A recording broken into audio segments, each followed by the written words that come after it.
Thank you, Jan. I'm going to talk for about a quarter of an hour on some of the thinking we've been doing around emerging technologies in energy and mobility. Just before I get into that, before we get into the technology, a little bit of context in terms of what's going on in the energy system. And these are some of our long-range projections between now and 2040.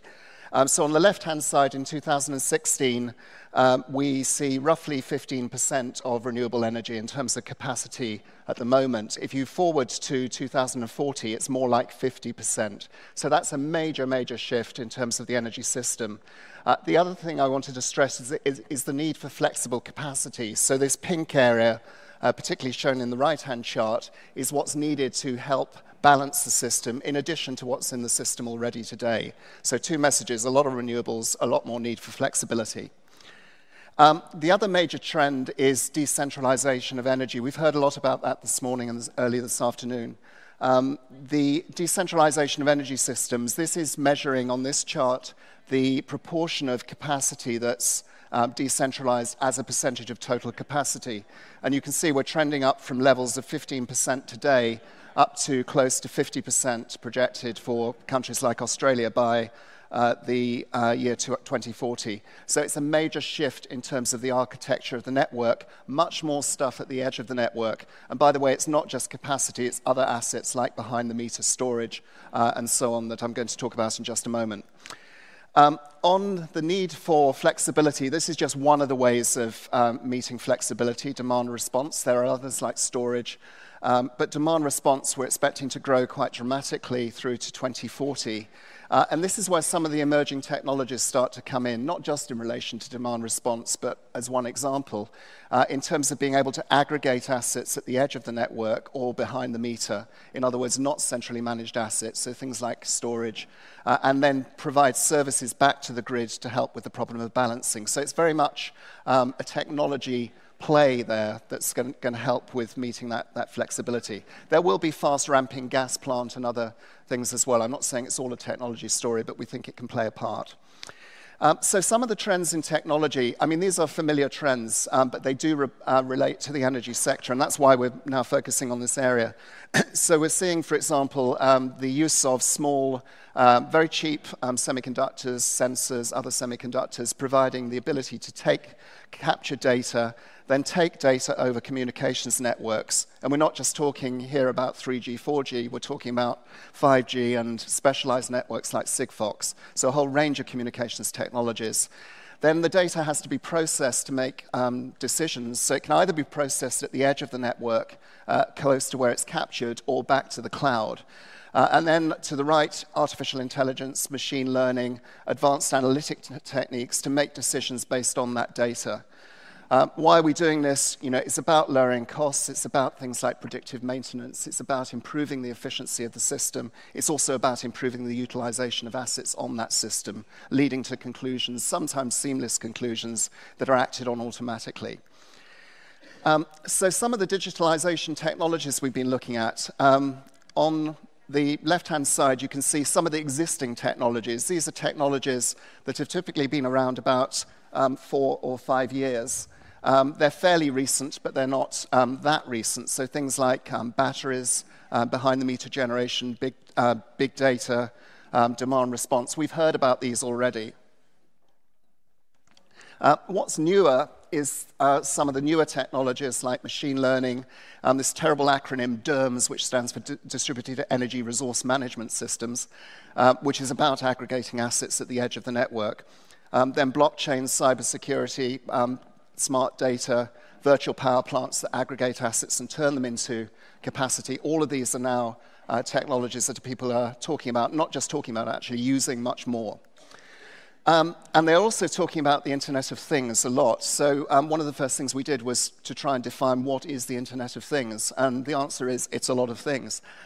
So you start with sensors that collect the data, so connected machines, assets, machines, sensors.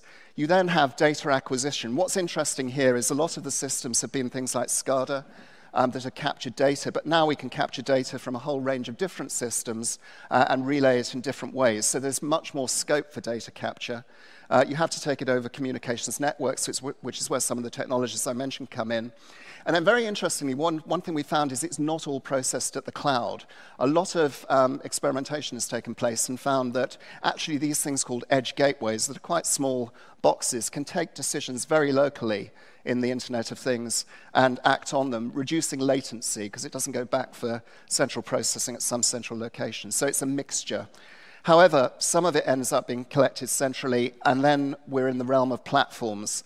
And platforms are being built by GE, Siemens, and others. And you can think of them a little bit like operating systems. They have to take the data, manage the communications interfaces, store and cleanse the data, or work out which data is relevant. And then you've got, just as in an operating system, links to applications, which may include some of the core algorithms around machine learning to enhance those analytics. So there's a lot of work being done here, and it's not just the generalized platform plays. We also see some specialists that focus on particular areas of the energy sector. So you don't have to be, completely industrial platform. You can actually build a very focused platform instead. Just to illustrate that, some of the players we've seen, whether they're in integrated Internet of Things systems or the communications layer or application software at the bottom, we've ranged these out between those that are much more broadly focused, i.e. trying to provide a very broad solution. Nothing wrong with that, but there are also some that are providing very specific solutions. So Siemens and GE, for example, are not just doing this even at an energy level, they're doing it at an industrial level. But you see players like Arundo, which is focused just on the energy sector, including oil and gas, as an Internet of Things suite of services. So it's a lot of competition, however you look at it, and a very vibrant area for innovation. A couple of quick examples. Open Energy, UK company, they're capturing data off things like pumps, fans, motors, using sensors, and providing demand response from this. So they take, for example, signals off the national grid in terms of what's needed for demand response, but then mash that up with other signals, which can include weather data, for example, that help with better forecasting. And they say they're using a lot of machine learning type of analytics to optimize this complex system. So machine learning is very good for things like pattern recognition, optimization, those kind of more intractable problems using conventional statistical methods. That's one example, and again, you're aggregating a lot of assets in that example I just gave and delivering a service, namely demand response and flexibility. Romo Wind, we actually run a competition within BNEF every year called New Energy Pioneers. If you know of, actually it's too late to apply for this year, I'm afraid, but for next year, if you know of interesting startups, and you may be one, please do apply. Romo Wind was one of the winners from a couple of years ago, and they started off with an ultrasonic sensor which goes in front of the turbine. Most of the sensors do not go in front of the turbine, and they can capture other data like turbulence data, a lot of data that isn't naturally necessarily captured. But it's not just the data, they then relay that back to do diagnostics. So they're using things like pattern recognition, fault diagnosis, prognostics, and then a set of services that essentially help you, if you have a wind farm, optimize and increase the utilization of that asset. And it may be a small percentage figure improvement, but if you're an owner of a wind farm and you're seeing returns come down actually in a more competitive market, a few percent of cost reduction or increased utilization helps you a lot with your overall returns. Home energy management, I just took this as one example, but we're seeing a lot of investment, so this is looking at home energy management. So if you thought, home energy management kind of stopped when Google bought Nest, well, think again. There's been a lot of money continuing to flow into this sector. And what's interesting is it's not just money from venture. It's for a lot of this is corporate money, corporate VC arms, and direct corporate investment going into the sector. And this is very much a theme, and it's been borne out in the discussion this morning, that we see a lot of corporate venture activity as well as traditional VC activity. Now, what's relevant about this, if you're a utility, one thing is actually a lot of utilities are in a world that's increasingly pressured. So they're facing flat demand in many cases. We're seeing wholesale prices fall, partly because of the success of renewables in growing, and it depresses wholesale prices in many cases, as well as providing direct competition in the case of solar with the utility, because you may not need to buy as much from the utility if you have solar.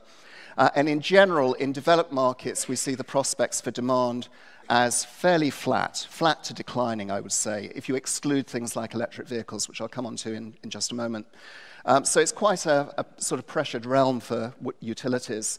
But the good news is they can use a lot of these technologies in particular to develop new roles. So if you're thinking about generation, well, maybe you should be thinking as well about providing flexibility services with your generation, maybe using some of these technologies to do it. If you're in the transmission business, you might think about, well, I'm running a transmission network, but how can I take advantage of some of those assets that sit at the edge of the network? And Tenet, for example, in Germany, is doing just that, working with Sonnen and others to aggregate assets at the edge of the network and deliver flexibility back, which you need for the central balancing. And the same sort of thing is true in terms of aggregating assets at the distribution level. If you're a utility, you may be facing churn, and churn really kills your economics if it gets up to high levels, customers moving from one utility provider to another in a competitive market. So here you can think not just about aggregating assets, but also how do you use technology through things like home energy management, which is increasingly getting advanced. And we saw some examples of pattern recognition being used in home energy management. That's a good service for a utility potentially to help retain its customers and offer some extra benefits.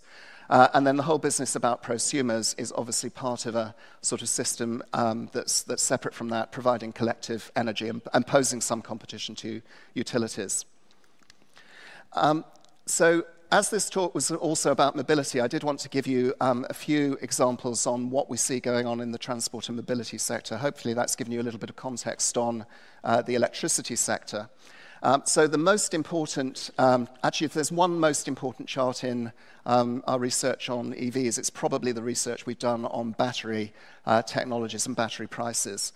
So these are some of our projections. We've seen battery costs, prices come down for battery packs from $1,000 per kilowatt hour to about, I think it's 243 or thereabouts on the latest numbers today. But we're seeing that trend down, we think, to about $70 per kilowatt hour by the year 2030. That's based on learning curve analysis, so every time you double the volume of batteries in the system or in the world, these are traction batteries for EVs, you see the costs fall by just under 20%. So it's a reasonably fast learning rate that's driving those costs down. And we've also looked bottom up at the technologies, and we believe you can engineer batteries down to that level. And if you're worried about a shortage of lithium, don't worry, there's plenty of lithium in the world, although new mines will have to be opened. So battery prices are the most crucial because we're expecting the cost of an electric vehicle to cross over in most markets with a conventional vehicle, today's vehicles, in about the mid-2020s, just on, not on total cost of ownership actually, but just on price parity. That drives our long-term energy forecast. I think someone else put this slide up a little bit earlier, but we're expecting annual global vehicle sales to reach for EVs to reach a third of that by the year 2040. And trending up, that's the beginning of the kind of full lift-off period, although it starts today. That's quite a high figure, but if you actually look at it in, that was the global average. If you look at it in regional terms, you see some even faster growth. So for example, in Europe and in the US, we're expecting figures of 60 to 70% of EVs being new sales by the year 2040. So the global average, you see a lot of variation about that average, with some countries very much in the lead. And one country that's really in the lead is Norway. The point at which prices crossed over in Norway has happened already, partly because of taxation. Vehicles are heavily taxed, so it's as cheap to buy an EV already in Norway as to buy a conventional vehicle. And you actually saw the market share of EVs go from something like 7% to, I think, 15 to 30 today in a matter of 2 or 3 years. It was quite astonishing, actually. We got up to a third of EVs being, a third of vehicles being EVs in almost no time at all. Just a quick slide, I'm not going to go through it, on other forms of mobility. So it's not just about EVs, it's not just about autonomy, by the way, which I don't have time to go into, but a whole range of investments. This is just one example for Daimler, and you can see how much the car companies have been investing, whether it's in ride-sharing, ride-hailing, taxi-hailing, car sharing, often using technology behind these investments. So mobility is very much an area for investment and very much an area where technology is being applied as part of the solution. One very quick chart, I won't go through it fully, but blockchain we've heard a lot about. We actually looked at some of the use cases for blockchain, and whilst trading is one of them, there are other applications. So this is one where if you wanted to do charging using blockchain, it would help to resolve the problem you otherwise have of needing a clearinghouse if you want to move from one network to another. In the mobile telephony world, you actually have these clearinghouses that allow you to roam from one market to another. So without blockchain, you would need something like that if you were offering that kind of interoperability. I think Ubitricity were on earlier with a different, probably non-blockchain solution.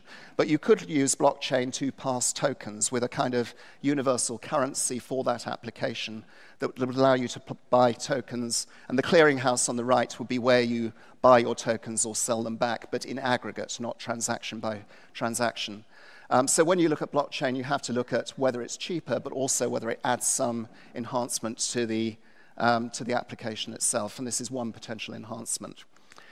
And finally, I just wanted to show some of the electricity numbers for EVs based on our projections. So we're expecting something like 1,600 terawatt hours, which is not quite 10%, but reasonable single figures as a percentage of total electricity demand by the year 2040. So this is some upside on that somewhat flattish picture I painted earlier, at least for developed markets. I should have said, by the way, in developing markets, we are seeing growth in electricity demand. It's the developed markets where, partly because of the application of technology to demand, things like more efficient lighting, we're actually seeing demand not continue to grow in line with GDP.